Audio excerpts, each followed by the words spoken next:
2026 বিশ্বকাপের জন্য 55 সদস্যের প্রাথমিক স্কোয়াড ঘোষণা করেছে আর্জেন্টিনা ফুটবল অ্যাসোসিয়েশন। এই তালিকা থেকেই আগামী 30 মে চূড়ান্ত হবে 26 সদস্যের স্কোয়াড। কোচ লিওনেল স্ক্যালোনি ঘোষিত এই দলে অভিজ্ঞ তারকাদের পাশাপাশি জায়গা পেয়েছেন বেশ কয়েকজন নতুন মুখ।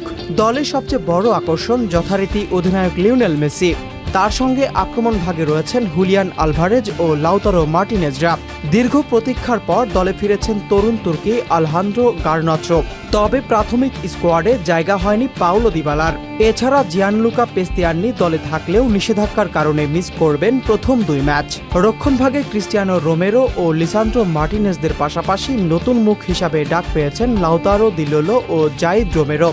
চোটে থাকা নাহুয়েল মলিনার বিকল্প হিসাবে রাখা হয়েছে আগুস্তিন গিয়াওয়াই ও কেভিন ম্যাক অ্যালিস্টারকে। মাঝমাঠে রদ্রিগো দি পল ও এনজো ফার্নান্দেজদের সাথে জায়গা করে নিয়েছেন তরুণ ক্লাউদিও এচেভেরি ও মাতিয়াস সৌলে। গোলরক্ষক পজিশনে এমিলিয়ানো মার্তিনেজের সাথে রিভার প্লেটের তরুণ সান্তিয়াগো বেলট্রান সুযোগ পেয়ে চমক দেখালেও চূড়ান্ত দলে তার জায়গা পাওয়া নিয়ে সংশয় রয়েছে। এই বিশাল বহর থেকে কাদের উপর শেষ পর্যন্ত ভরসা রাখেন স্ক্যালোনি, সেটিই এখন দেখার অপেক্ষায় ফুটবল যোদ্ধা ও সমর্থকরা।